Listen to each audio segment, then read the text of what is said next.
I'm Donna Lee Campbell from True Bliss Yoga, and it's a nice day today. We're going to work on the spine and the core a bit. So the thing about chair yoga, lawn chair yoga, or any chair yoga, is that we have a tendency when we sit in chairs to lean on the back. And then the pelvis is tilted, and there's no way for us to sit tall without being crooked at the bottom. So the idea here is to sit so that you can feel your sitting bones beneath you and you're not leaning against the back of the chair. So feel the sitting bones down, equally weighted between left and right. And as you press them down, get taller through your spine. So you root down to rise up and make more space in between the vertebrae of the spine. Bring the hands back on your legs. You can just rest them on your lap. Just to bring the shoulders back over the hips, flatten the shoulder blades on the back, and then slide the ears back over the shoulders as if you're leaning back against an imaginary wall. And then just close your eyes for a moment and feel your breath. And notice where in your body it is. If it's up high, if it's down low, if it's deep or shallow, if it's fast or slow, if it's smooth or choppy. And then bring your hands to your belly and see if you can breathe down into your belly, so the area below the belly button. Allow it to expand with the inhale, and feel the belly button come back towards the spine on the exhale.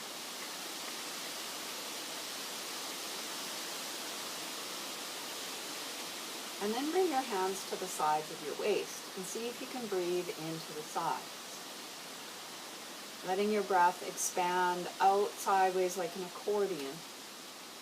And on the exhale, comes back towards the center. Sides of the waist moving out. And then coming in towards the midline on the exhale. And then bring your hands to your lower back and see if you can breathe into your lower back.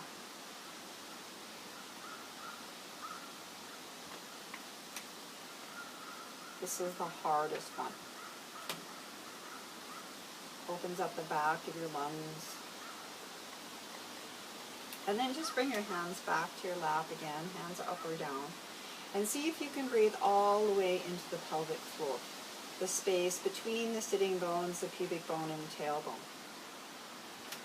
Feeling that space widen and expand with the inhale. And as you exhale, that space lifts up slightly.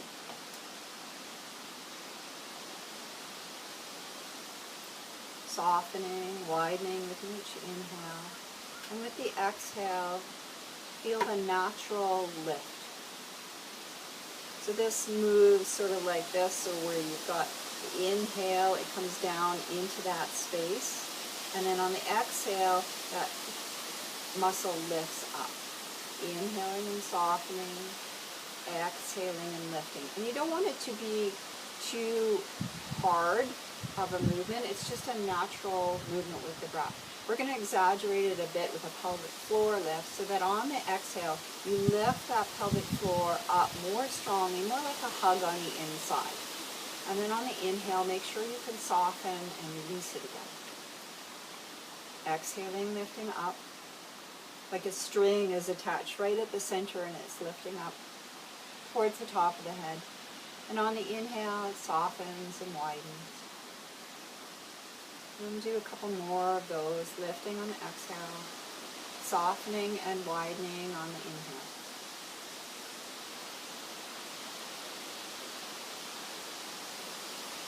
These are good to do anytime, several times a day even.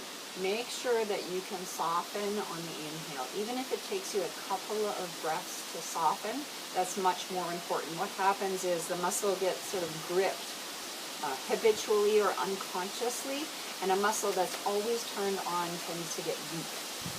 So the first step in training it is to train it to relax and soften. And then when you lift it up, the muscle has more energy available to it to work, as long as it can soften in between.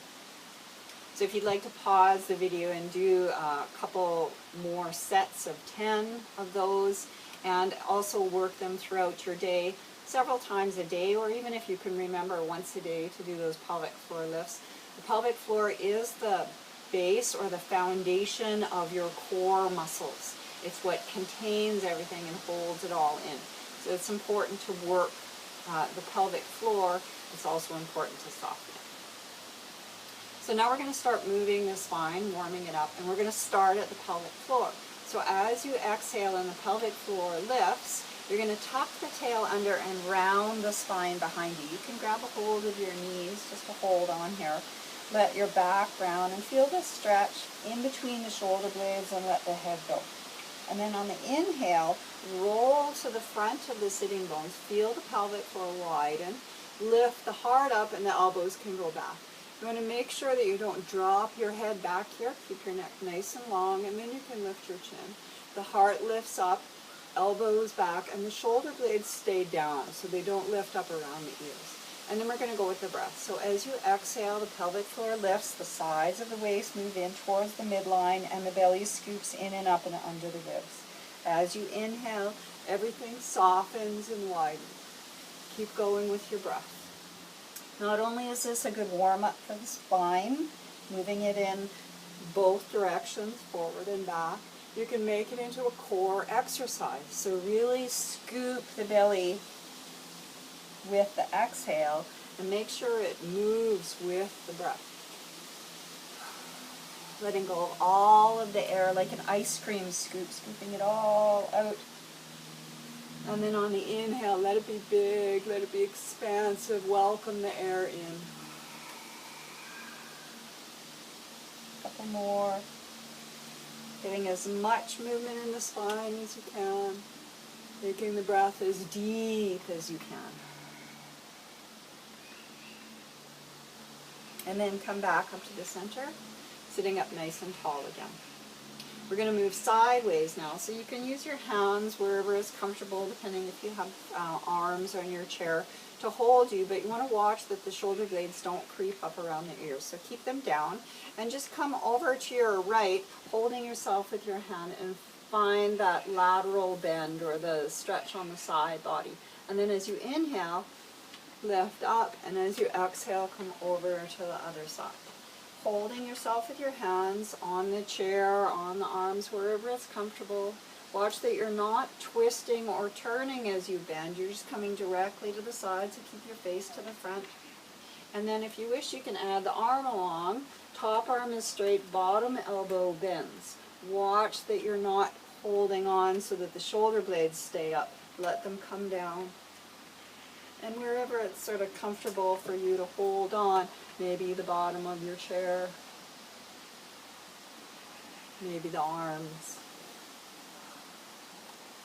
Inhaling to lift, exhaling to come over. Maybe you can come all the way down to the floor. Being careful here. And then coming back up to center again. So sitting up nice and tall, make sure you're still near the front of your sitting bones. You've got a nice natural arch in your lower back, shoulders back, ears back. We're going to do a twist. So the most important part of twists is to make space in between the vertebrae of the spine. You don't want the bones collapsing on one another when you twist, because then that grates the bones. It's not good for the discs. So making space in between the bones leaves lots of room for those discs that are in between to plump up with fluid, leaves lots of room for the fluid to enter, for the energy to enter, and then when you twist, it's good for the spine. It doesn't grate on the bones, and it gets deeper, in fact, into the twist. So sitting up nice and tall. On the inhale, press your sitting bones down, reach out to the top of the head.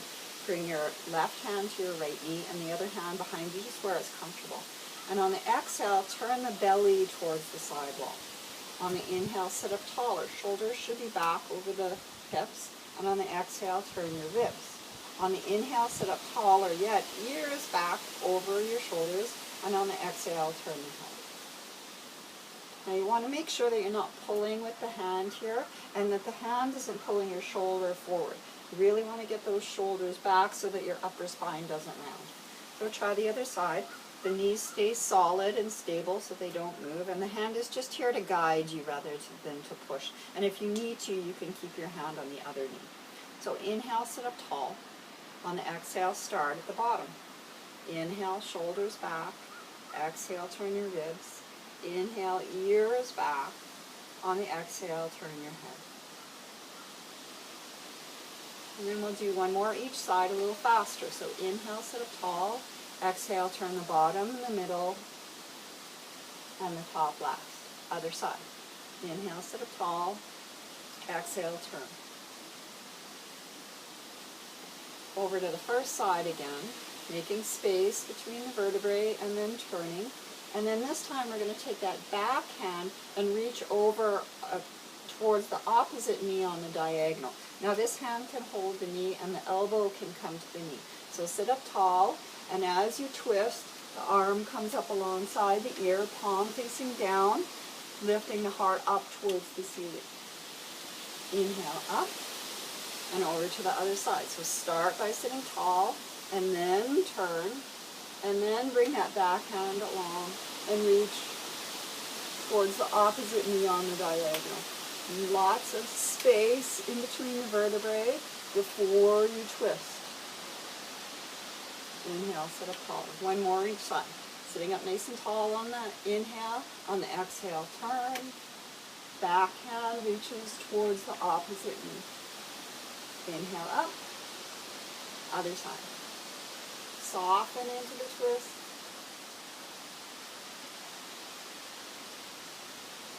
And then come up. Good. To equalize the spine, we'll bring the elbows to the knees and lengthen the spine as much as you can. So press the sitting bones down into your chair and reach the top of the head up and in the opposite direction. Keep the shoulder blades away from the ears so they don't creep up around them. And make lots of length in your spine. And then if you can come down even farther, allowing the spine to round. Maybe the hands touch the floor and let the head hang. So you can really let your spine go here. Let your head go. Bring your knees as wide apart as you need. And then help yourself up again with your hands. Sitting up nice and tall, you can bring the fingertips behind you, pull the shoulder blades down away from your ears, and lift your heart from underneath. And then come back to center. So we're going to do some more core work. For this one, you can use your hands behind you, or you can lean back against your chair. What you don't want to do is collapse in the waist here. So the spine has got natural curves. There's an arch in the lower back, there's an arch in the neck, and you want to keep those natural curves even if you're back on an angle so that you're not collapsing and rounding the spine. So if you're back on an angle, you can hang onto your chair, you can lean all the way back if you need to, and then lift one knee up.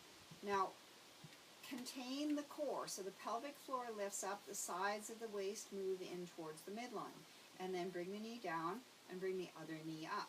So wherever you need to be to do this, the spine is nice and tall and the core is working. When you do the hard work, the pelvic floor lifts. So you want to exhale. So whenever it's hardest, breathe out and then relax on the inhale. Breathe out. Relax. Now if you can go more, you can lift one foot up and then the other. And then it's more like a stair climbing or a bicycling action. You can even bring the legs out more, making sure that you can still breathe and making sure that the core is contained. So the pelvic floor lifts up, the sides of the waist move in towards the midline. You don't want to let the belly pop here or let it stick out. You want to keep your integrity in your core. And you just do as much as you can. You don't want any pain in your lower back. So again, if you need your hands behind you or if you need to lean back against the chair, that's fine. Next we're going to do chair pose. So make sure that your second toe is pointing straight ahead and the knees are pointed directly over the toes. You don't want the toes to turn out here. You don't want the knees to fall in or to fall outwards. They're tracking right over the center of the foot. The hands can help you. So the hands can go onto the knees here. You're just going to lean forward, put your weight more into your hands, and lift your bottom up off the chair to standing. And then on the way down, again, you can use your hands to help you on your knees. Go as smoothly and gracefully as you can. If it doesn't work on your knees, you can use the hands on the chair to lift you. But see if you can go like in slow motion so that you're using your core as much as possible as you do this. If it's quite easy, you can bring the hands out in front of you or even up alongside the ears. Again, go in slow motion so that you're not dropping down towards the chair. And the core contains you. So the pelvic floor lifts up and the sides of the waist move in towards the midline. And if you can hover just directly off of your chair, keeping the belly lifting and the tailbone down. The hands can be down here, the hands can be down on the knees, and then come back up to standing. Or each time you can come all the way to your chair, hovering for as long as you can before you come down, and then hovering again on the way up.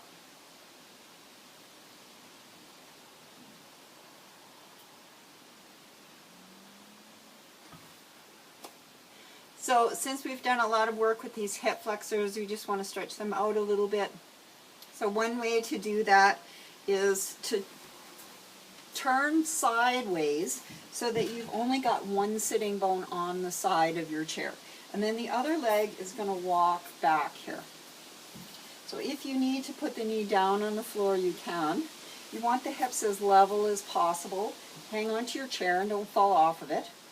And then walk your foot back as far as it will go. You don't want to take the bend in the lower back here. You want to lift the pubic bone up and keep that back leg straightening as much as you can so you start to feel the length along the front of this hip flexor. Letting it soften as it opens. Take your time. Keep lifting that back knee if you can. Keep lifting the belly up and the tailbone pulls down towards the chair. And then gently come back. Switch to the other side. So one sitting bone is on the chair and the other one is hanging off. That should allow you to get your foot behind you a little bit. Again, the knee can be down on the floor if you need it to. Or walk it back farther, lifting the knee up away from the floor, keeping the belly lifting and the tailbone down, so there should be no pain in your lower back here. Hold on to your chair as you need. Feel the opening on the front of that hip, and breathe and let it soften. And then come back to center. So if you like this video, please smash that like button and either subscribe on YouTube, or you can go to the website and join the mailing list to make sure that you never miss one of these lawn chair videos, and you can spend as much time in the glorious outdoors as you can. Namaste.